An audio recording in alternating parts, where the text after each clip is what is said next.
Bendiciones a todos, Dios los bendiga. Bueno, pues hoy vamos a concluir los estudios que durante varias semanas hemos llevado a cabo acerca de la adoración, que es nuestra máxima prioridad, pero en realidad es terminar entre comillas, porque algo que debemos de tener en mente es que la adoración y la oración van de la mano, y ahorita lo entenderán. Primero, debemos de saber que la adoración y la alabanza y la oración son inseparables. En Juan 14:13 es una declaración de que la oración glorifica a Dios. Cualquier cosa que ustedes pidan en mi nombre, yo la haré, dice el Señor. Así será glorificado el Padre en el Hijo. No dice que podemos pedirle a Dios lo que sea y que Él nos lo dará. El prerequisito es que nuestras peticiones deben ser hechas en el nombre de Jesús.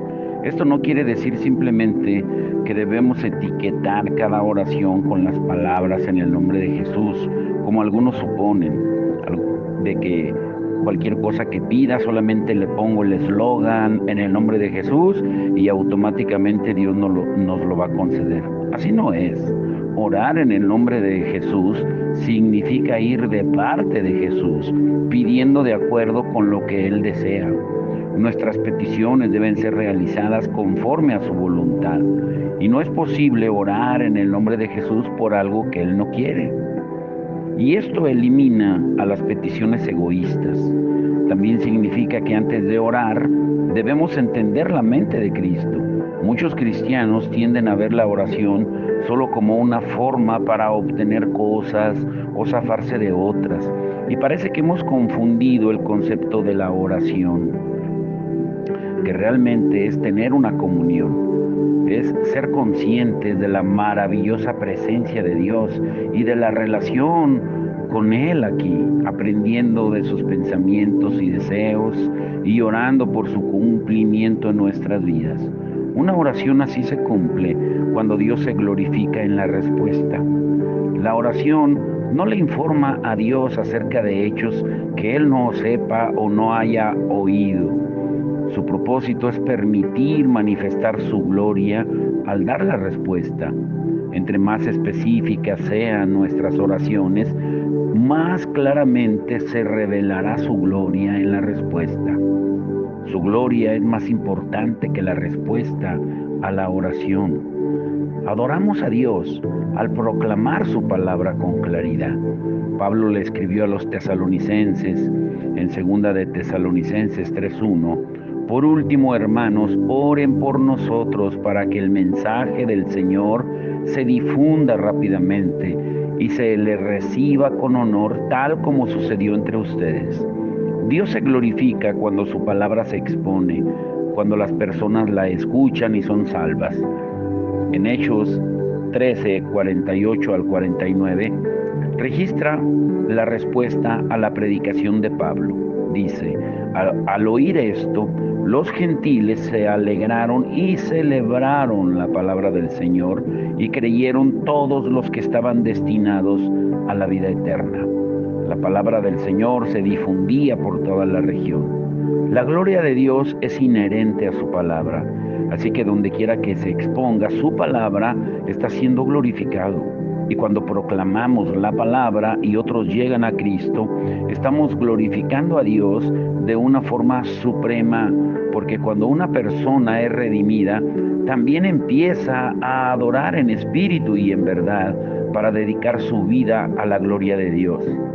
La adoración engendra nuevos adoradores y el ciclo de glorificar a Dios empieza otra vez en la vida del nuevo creyente.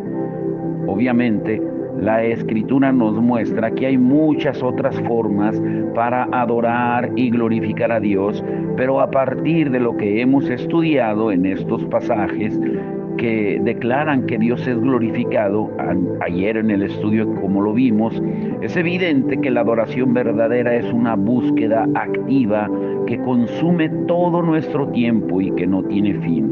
Mientras el adorador ofrece su vida para la gloria de Dios, descubre un recurso abundante de gozo, poder y significado que no está disponible para todos, porque la vida que honra a Dios es la única vida que lo adora realmente. Ahora, si yo te preguntara cuál es la adoración según el modelo original, ¿lo sabrías? Ese es el título de hoy, la adoración según el modelo original, que será nuestro último estudio acerca de la adoración, y a partir de mañana veremos un tema referente a la oración, que van de la mano. Y como hemos visto, la adoración involucra todo lo que hay en el interior de una persona, todo lo externo y todo lo que se desarrolla al interior de la congregación del pueblo de Dios.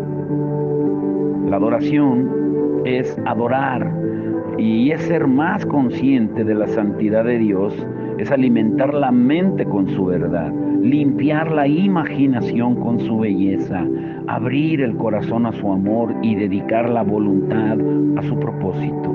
La adoración involucra todo lo que somos al reaccionar de la forma correcta frente a lo que Él es. En este estudio revisaremos la importancia de la adoración.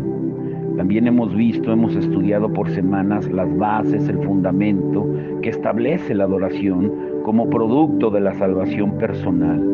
Y también hemos estudiado que el único objeto válido de adoración es el Dios verdadero y vivo, tal como se ha revelado en su palabra. Hemos estudiado que la esfera de la adoración abarca todo el tiempo y todos los lugares, especialmente la reunión de los redimidos. Hemos discutido la esencia de la adoración y visto que debe haber un equilibrio perfecto entre el espíritu y la verdad, es decir, entre la palabra de Dios y el corazón. Y hemos hecho énfasis en que hay unas formas prácticas de glorificar a Dios y adorarlo como debe ser. Y finalmente, estudiaremos una perspectiva general de la adoración aceptable que nos acompañará a través de varias verdades para ver cómo ésta afecta a nuestras vidas. Número 1, tenemos que prepararnos para adorar. La adoración aceptable no ocurre ni viene de forma espontánea. La preparación es esencial. Por ejemplo, en un servicio de adoración se prepara el grupo, o el coro, el predicador, o el pianista, o los demás músicos.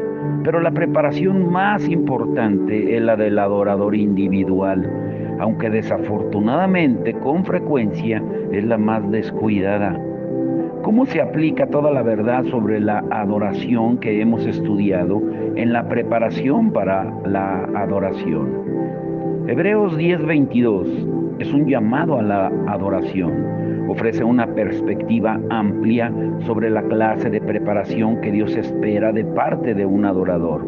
Dice Hebreos 10:22, acerquémonos pues con corazón sincero en plena certidumbre de fe, purificados los corazones de mala conciencia y lavados los cuerpos con agua pura. El versículo sugiere 4 puntos para evaluar nuestra disposición para adorar.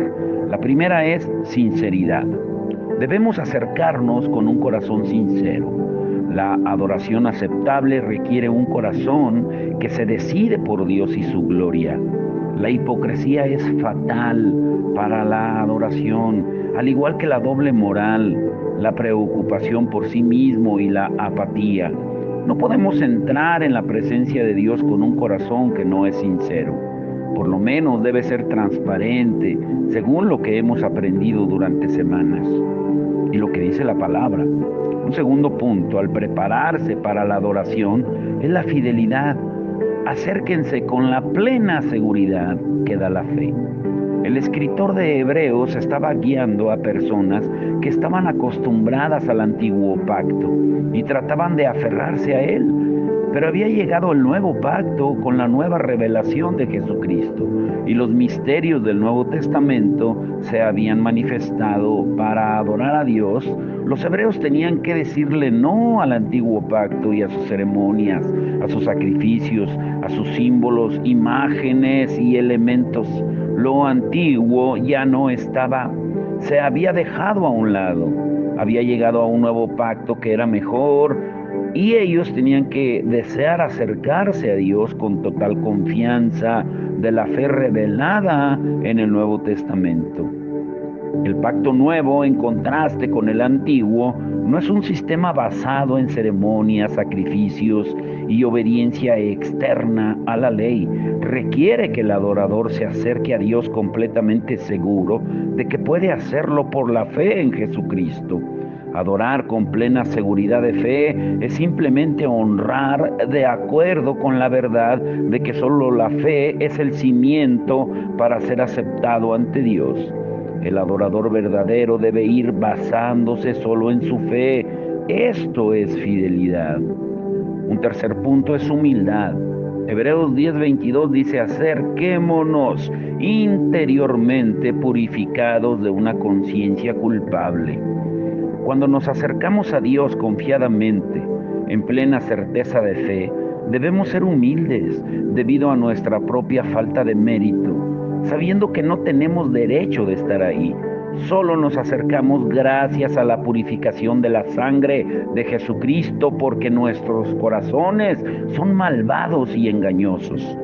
El punto final de Hebreos 10:22 dice: es pureza, acerquémonos exteriormente lavados con agua pura.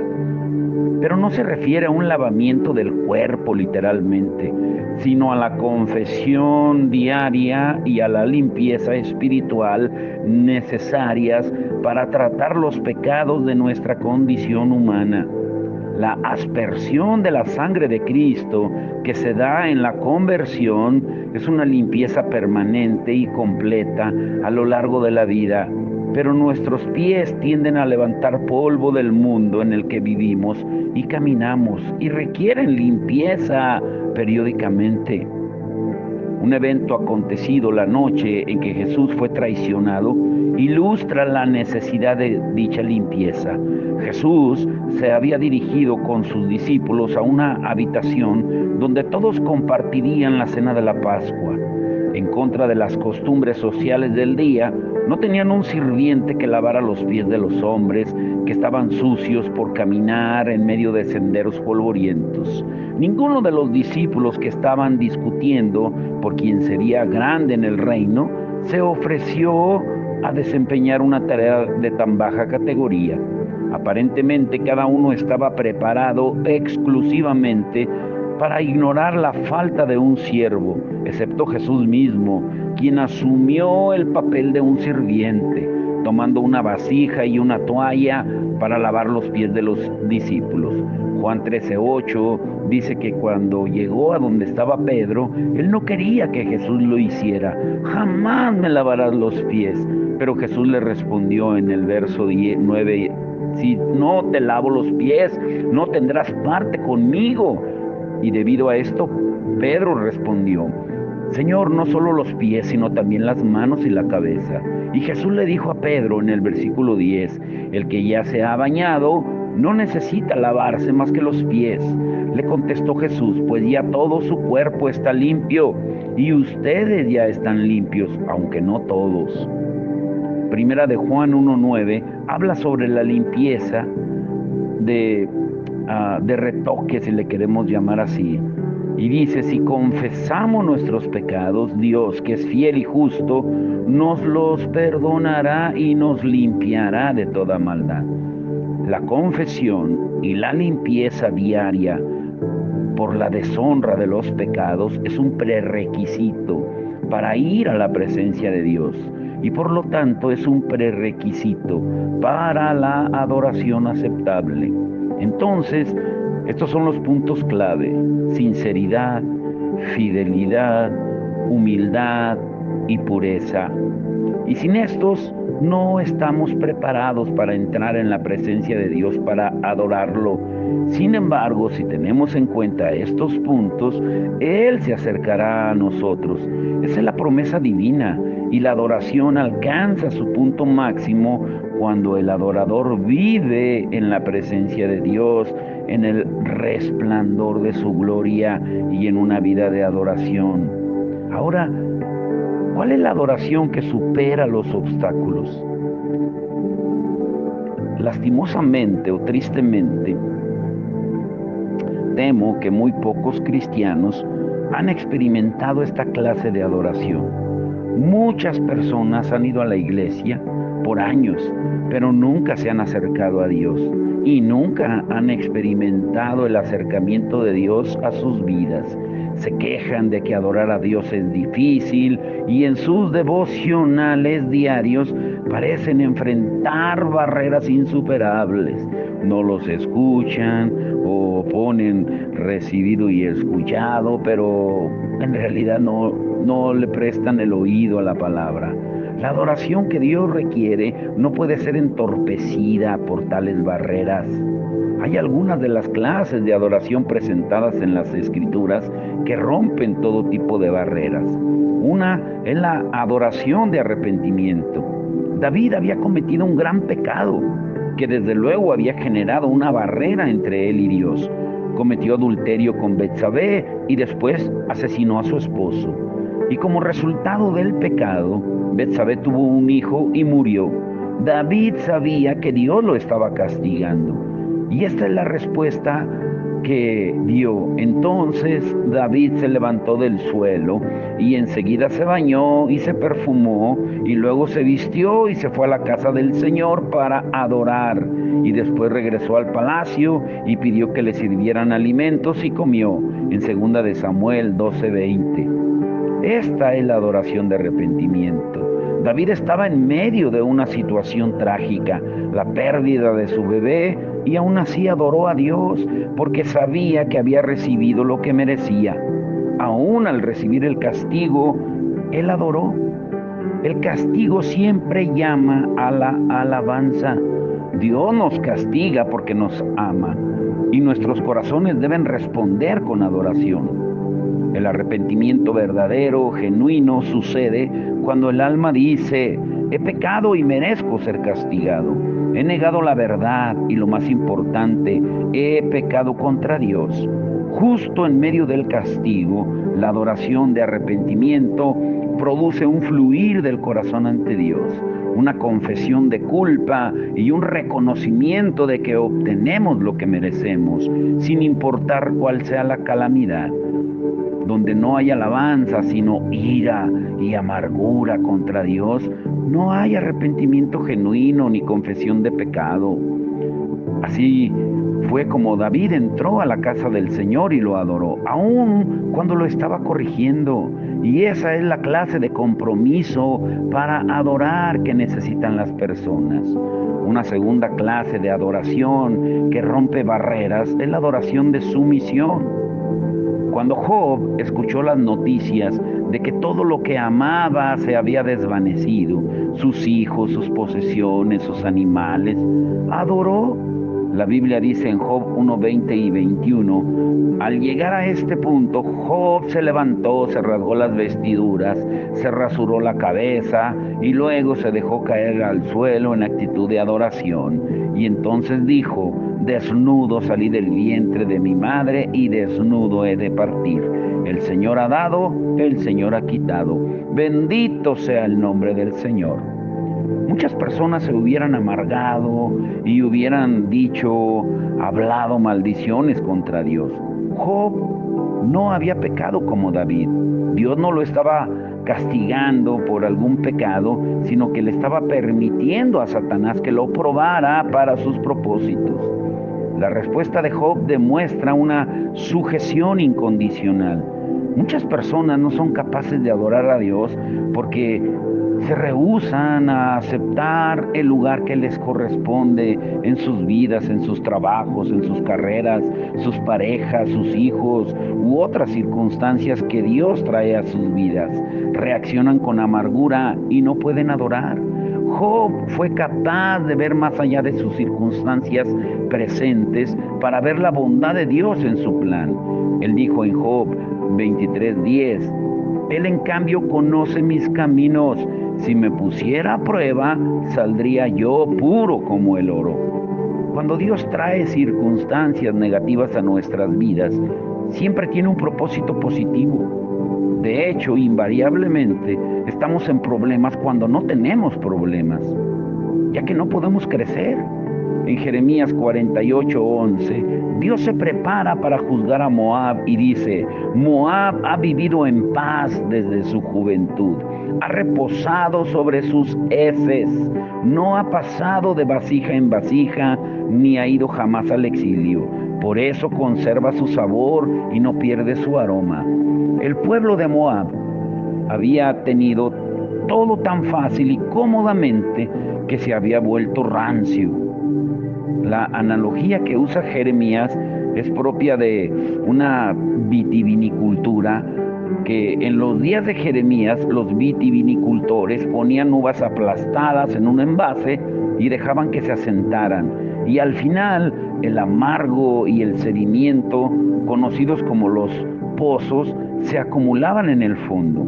El vitivinicultor drenaba el contenido en otro envase, de modo que el amargo quedara al fondo del segundo envase con más sedimentos. Y después ponía el vino en otro envase y otro, y durante un lapso de tiempo se removían todos los sedimentos y el amargo se usaba para hacer vinagre. Así el vino quedaba con un aroma dulce, según la preferencia del vitivinicultor. Moab nunca perdió su amargo porque los habitantes nunca enfrentaron situaciones difíciles en las que pudieran expulsarlo. Estamos mejor en la vida si Dios nos pone a prueba, y en una prueba tras prueba, porque cada vez que estamos en una de ellas, cuando nos encontramos en circunstancias indeseables, se va removiendo un poco de amargura en nuestras vidas. Y finalmente un día nos sacará de la última prueba y todo lo que quedará será el aroma dulce que Él obtuvo buscando todo el tiempo, y la amargura se habrá ido. Un tercer tipo es la adoración de devoción, y esta se ve en la vida de Abraham. Dios le había ordenado ofrecer a su hijo Isaac como ofrenda ante Él, y esto implicaba asesinarlo y quemarlo en un altar. En Génesis 22 relata lo que sucedió. Abraham se levantó de madrugada y ensilló su asno y también cortó leña para el holocausto. Junto con 2 de sus criados y su hijo Isaac, se encaminó hacia el lugar que Dios le había indicado. Al tercer día, Abraham alzó los ojos y a lo lejos vio el lugar, y entonces le dijo a su criado: quédense aquí con el asno, el muchacho y yo seguiremos adelante para adorar a Dios, y luego regresaremos junto a ustedes. Parece increíble que Abraham, sabiendo que Dios tomaría la vida de su hijo, fuera capaz de ver este acto como una muestra de adoración. Se había dedicado a adorar a Dios sin importar el costo. Él pudo ver más allá de las barreras del dolor, la dificultad y la pérdida de su hijo, y adoró. Algunas personas no adoran a Dios porque sienten que hacerlo puede implicarles un pequeño sacrificio de tiempo y esfuerzo. Y te pregunto, ¿qué tanto desearía su ser hundir un cuchillo en el pecho de su hijo amado y llamarlo adoración? Porque Dios así se lo había mandado. Por eso es digno de resaltar que Abraham no usó la palabra sacrificio. Él vio más allá. Él estaba tan dedicado a adorar a Dios que vio más allá de la agonía inmediata y estuvo dispuesto a pagar el terrible precio. Si eso era lo que Dios quería, Él estaba dispuesto, tal como un adorador verdadero está dispuesto a ofrecer adoración con devoción, aunque tenga que pagar el costo más alto. ¿Y cómo son los resultados de adorar como debe ser? Cuando el pueblo de Dios adora de la manera en que Dios la exige, se ven varios resultados. Primero, y por supuesto, Dios es glorificado, como hemos estudiado y hemos visto a través de la palabra. Glorificar a Dios es el elemento más determinante de la adoración, que es reconocer su gloria y ofrecerle alabanza por esto. Dios lo exige. En Levítico 10:3 dice: Moisés le dijo a Aarón: de esto hablaba el Señor cuando dijo: entre los que se acercan a mí manifestaré mi santidad. y ante todo el pueblo manifestaré mi gloria. Y Aarón guardó silencio. Dios quiere ser exaltado y glorificado por su pueblo. La adoración es la única que logra esto. El Salmo 50:23 dice: quien me ofreces su gratitud me honra. Al que enmiende su conducta le mostraré mi salvación. Y si se logra ofrecer una adoración así, sería suficiente, pero lamentablemente no es así. Cuando adoramos a Dios como Él desea, somos purificados. Cuando nos acercamos para adorar a Dios, inmediatamente nos enfrentamos a la verdad de que no podemos entrar ante su presencia a menos que tengamos manos limpias y corazón puro, como dice el Salmo 24:4. Una adoración individual es solamente individual y una adoración como iglesia es de iglesia. La adoración demanda pureza una y otra vez. Hemos visto también a lo largo de las semanas que el prerequisito para tener el privilegio de entrar a la presencia de Dios es el reconocimiento de la condición pecadora personal y tener la disposición para abandonarla. Un deseo apasionado por ser puro y limpio es el resultado normal de estar con Dios. Entre más cerca estamos de Dios, más abrumados nos sentimos por nuestra condición pecadora. La santidad de la iglesia y la individual son la llave para la calidad de la adoración. Por ejemplo, la revisión personal y la limpieza que se dan en la observancia del servicio de comunión no se pueden separar de este acto de adoración. La iglesia primitiva se acercaba a la mesa del Señor muchas veces y aparentemente lo hacían a diario, como leemos en Hechos 2:47, y tal vez esta era la razón de su poder espiritual. De hecho, otro sello de la adoración realizada a la manera de Dios es que la iglesia es edificada. Los santos se fortalecen y son transformados. La forma en que usted adora de forma individual no solo afecta su vida, sino también la vida de la iglesia en su conjunto. Si su adoración es aceptable, la iglesia será fortalecida y edificada, pero si es inaceptable, la iglesia se debilitará. Una revisión cuidadosa del libro de los Hechos muestra que cuando la iglesia adoraba, hallaban gracia ante Dios y Él agregaba diariamente a la iglesia a quienes debían ser salvos. Hechos 2:47. Ellos llenaron la ciudad con su doctrina, con su enseñanza, trastornaron el mundo y fueron agradables, atractivos y dinámicos. La edificación no se refiere a sentirse mejor, sino a vivir mejor.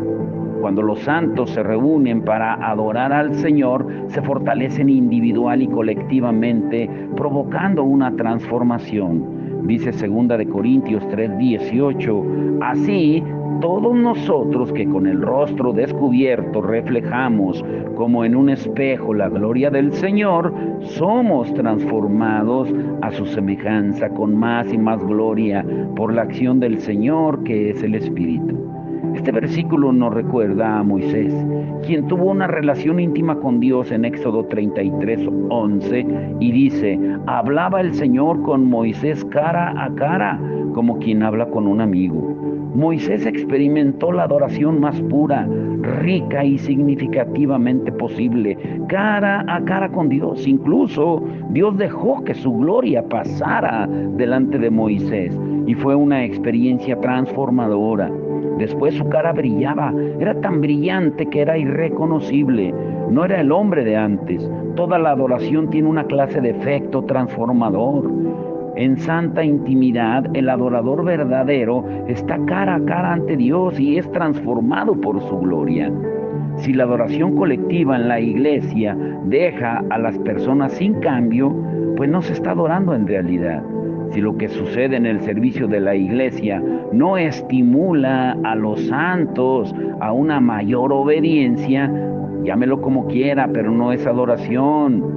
La adoración siempre produce transformación y edificación para la iglesia. Y finalmente, cuando adoramos a Dios de una forma aceptable, se evangeliza a los perdidos. El testimonio profundo de la adoración individual o colectiva tiene un impacto mayor en los perdidos que los sermones. Y como hemos visto repetidas veces en los estudios durante semanas, la adoración es el propósito principal del plan de redención. La doctrina de la adoración es el alma del evangelismo. Algunos separan la adoración del evangelismo, pero este es un error muy serio. No hay nada más importante en la vida de cualquier persona que la orientación de su vida para adorar a Dios con el propósito de alcanzar a otros. Jesús mismo hizo de la adoración un tema en el evangelismo. Su discurso sobre la importancia de la adoración verdadera en Juan 4 con la mujer samaritana no era para los fariseos u otros líderes religiosos. Le estaba hablando a una mujer inmoral y no creyente, a una prostituta. De todos los temas que pudo haber discutido con ella, escogió la adoración, lo cual muestra la forma perfecta y personal en que nuestro Señor trata las necesidades de los individuos. A lo largo de su corta conversación, Él pudo convencerla de que Él era el Mesías y la instruyó acerca de la adoración verdadera y la guió a la salvación. Sus palabras sobre la adoración eran exactamente lo que exigía la situación. No le ofreció un plan de salvación, sino que fue directo a su corazón.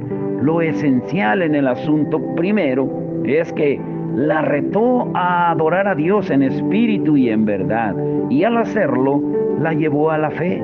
Ella creyó, fue redimida y se convirtió en una adoradora verdadera. Quiero preguntarte, ¿cuándo fue la última vez que tú evangelizaste a alguien de esta manera?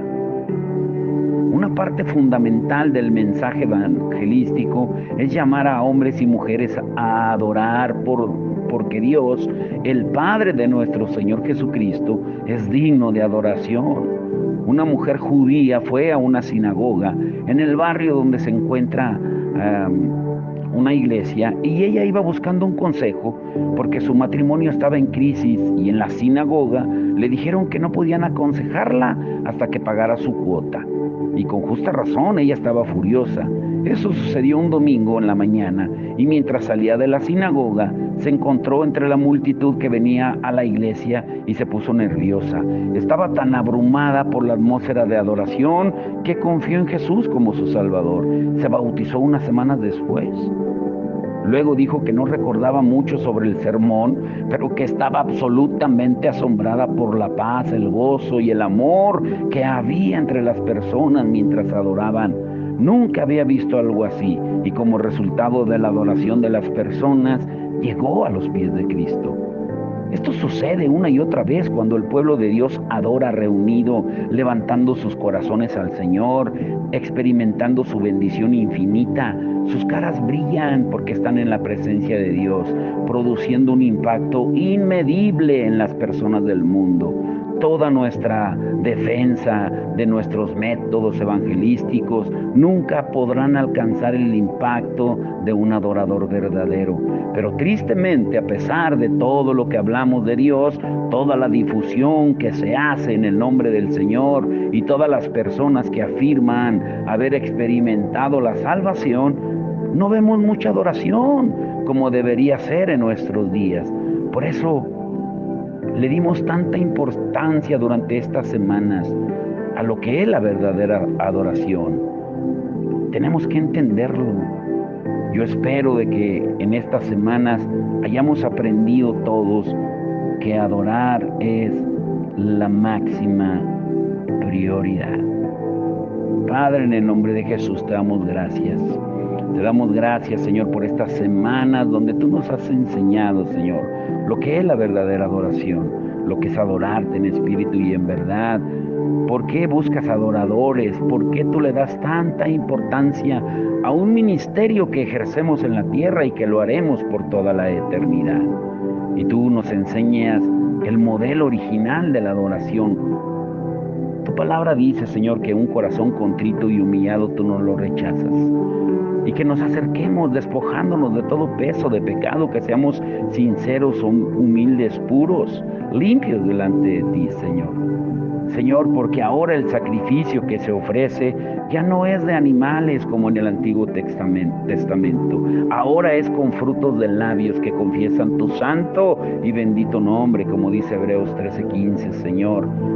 Que lo entendiéramos para que fuéramos puntuales en llegar a los servicios en nuestras iglesias. Por eso los servicios comienzan con adoración, porque primero tenemos que ofrecerte un sacrificio, como dice Romanos 12:1, ofreciéndonos en sacrificio vivo, santo y agradable a Dios, porque ese es nuestro culto racional.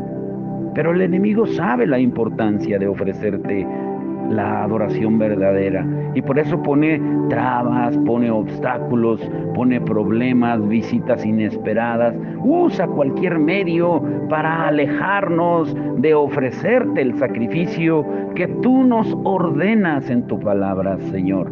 Por eso hoy nuestra oración es de que nos abras el entendimiento, que podamos entenderlo, Señor, que la mayor prioridad es adorarte, exaltarte.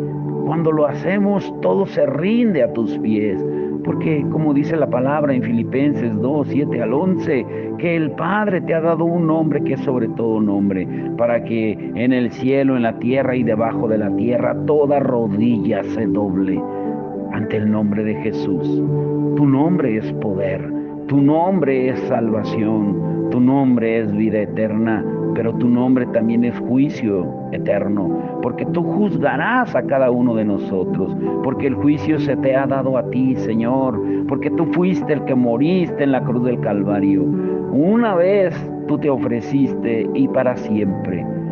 Señor, que entendamos en nuestro espíritu, que entendamos en nuestra mente lo que tú has hecho en la cruz del Calvario, que tiene un impacto eterno. Y que no nos dejemos deslumbrar de lo que el diablo ofrece, porque el único que ofrece riquezas y poder es Satanás a cambio de adoración. Lo intentó contigo, y no solo eso, sino te ofreció suplir las necesidades también. Es el engaño de muchas veces con los creyentes. Trabajan y trabajan, pero siempre tienen necesidad porque confían más en ellos, en sus fuerzas, que en ti. Buscan el poder, posición en sus trabajos, pero no buscan humillarse a tus pies en adoración, reconociendo que debemos de conformarnos con lo que tú nos das, Señor. No ser avariciosos, codiciosos, Señor. Y en este día especial donde se celebra el Día de Acción de Gracias en Estados Unidos, que también lo celebremos hoy, y no solamente un día, todos los días dándote las gracias por tu misericordia, por tu bondad, por tu amor, y que nunca olvidemos, Señor, y que hagamos como el salmista dice en el Salmo 103, verso 1-5, bendice alma mía al Señor y no olvides ninguno de sus beneficios. Bendice alma mía al Señor, porque Él es el que perdona todos tus pecados e iniquidades. Bendice alma mía al Señor, porque Él es el que te salva y rescata del hoyo tu vida. Señor, que nunca lo olvidemos, que solo tú eres el que sanas toda enfermedad, el que nos da salvación y libertad. En este día especial, que todos nuestros seres queridos, familiares, amigos en Estados Unidos, en México, o donde quiera que escuchen esta palabra, que tú traigas consuelo, sanidad, liberación en todos los aspectos, en el cuerpo, en el alma y en el espíritu. Y que a partir de hoy, Señor, te adoremos según el modelo original. Te damos la gloria y la honra en el nombre de Jesús. Amén y amén.